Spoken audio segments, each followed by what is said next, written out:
Hello, and thank you for joining me on another episode of The Average EV. Today we are talking about cold weather. While it's not super cold outside, I thought this would be a good time to kind of give some reminders to people about what is going to happen to your EV when you are driving in the cold.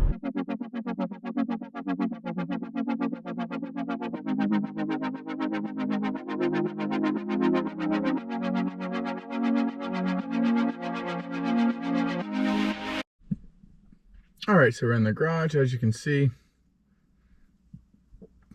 79.5 state of charge, a full battery for where I charge to. Outside is 4.5 degrees Celsius. See if I can get that there you go. A little blurry, sorry about that. And then see, the power draw is low because I have everything turned off right now. Voltage. And then here it is, the battery is 12 degrees, which is cold, but it's still warmer than the outdoor temperature. So first off, I'm here in the morning. Most of my videos are recorded in the afternoon, but this morning it's cold and I want to take a little bit of advantage of the temperature. So I keep my car in a garage, and if you're able to keep your car in the garage, I would recommend it, but if you can't, it's not the end of the world. Now my garage was 54 degrees Fahrenheit or 12 degrees Celsius-ish, and outside it's showing me it's about 32, and it's dropping and dropping and dropping, so we'll see what happens with that. Anyways, my battery pack temperature was the same temperature as my garage, so I wanted to let everybody know that there is an impact. It was 0 degrees Celsius outside, 12 degrees Celsius inside, and my battery pack was the same temperature as my garage. So if you can, please do that. If not, there are some things you can do to help combat that I'll talk about later. All right, so let's talk about all the things cold weather can do to your car. First off, it can reduce your range. Second off, it can decrease your charging speed, or at least how much goes into your battery and how fast.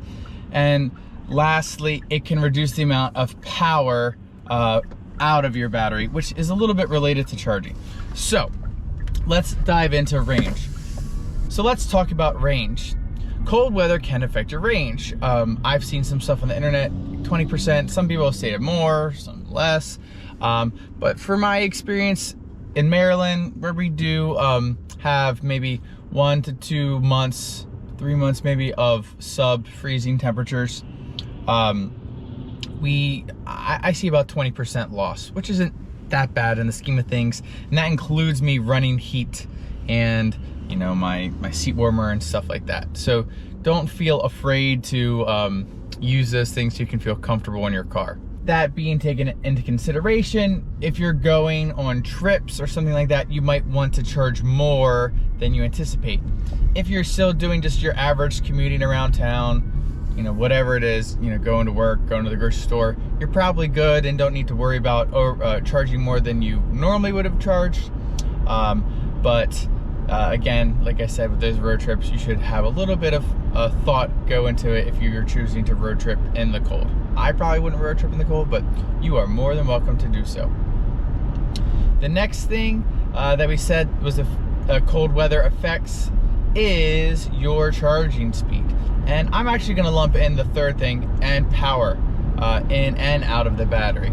So basically, with the chemistry of the batteries and how everything works, when it gets colder, it basically energy takes a little bit, power takes a little bit more time to get into your battery or out of your battery and then get stored up. So how much? I haven't particularly seen this because my car charges pretty slow, and I also usually charge at home. But it could be, it just depends on the car and if the car has preconditioning or anything like that.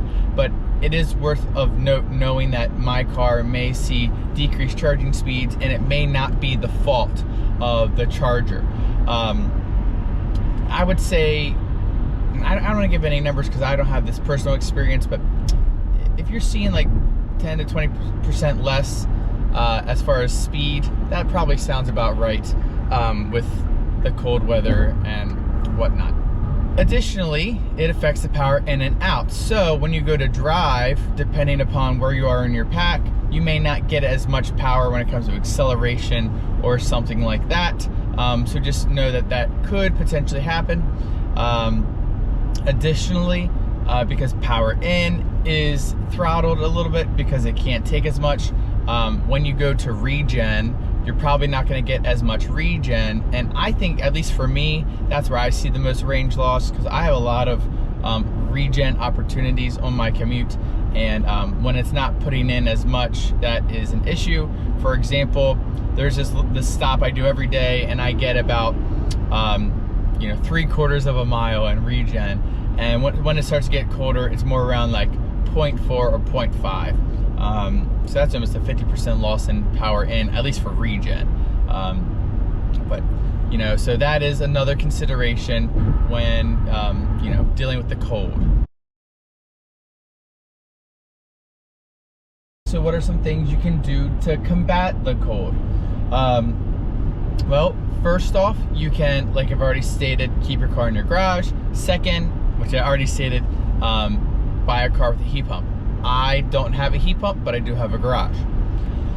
Third is, say you do have to park your car outside to charge.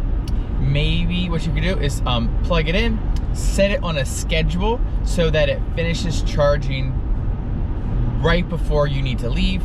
That's gonna help warm up the battery a little bit, and at least keep it warm when it starts to get too cold, because there is a temperature that your battery has to stay at, and it will start to heat it up if it gets too cold.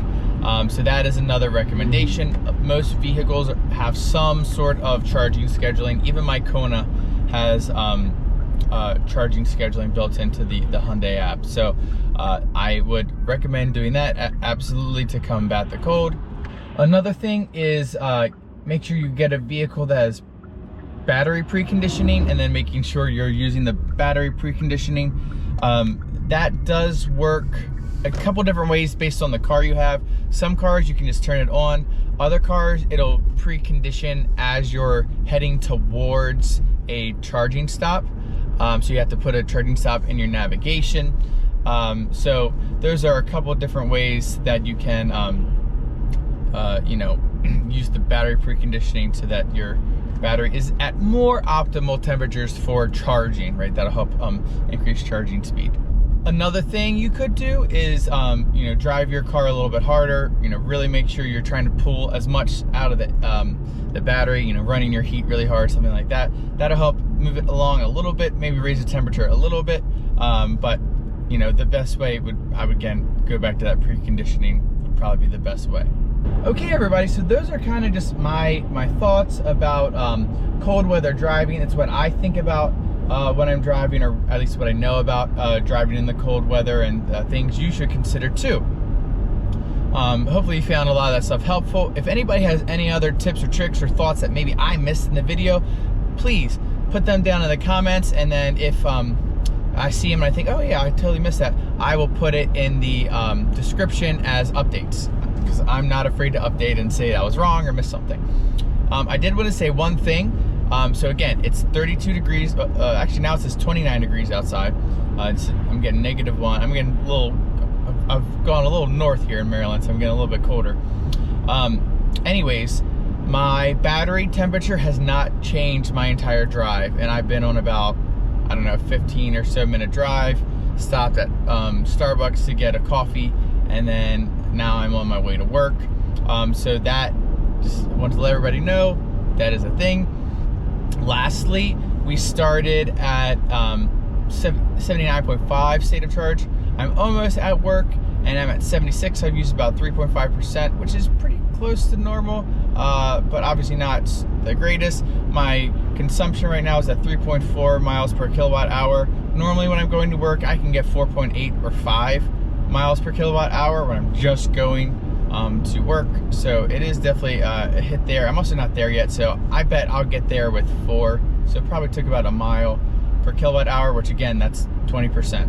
I usually get 5, and I get there 4, so that's 20% of my range, so that all kind of adds up. Certainly I could run without the heat and save a little bit of energy, but I'm okay with being a little comfortable because my drive is so short and I charge at home. All right, everybody. Again, thank you for watching. I hope you enjoyed this video and learned something new. Again, don't forget to leave something down below if you have anything I may have missed or any other cool things about driving cars in the cold, especially if there's anyone that watches from like a colder country. I'm sure you all have a lot more tips and tricks and knowledge about cold weather driving. But aside from that, hope you liked it. Please leave a like and hit that subscribe button so you can help me bring more and better content. And I will catch you all next time.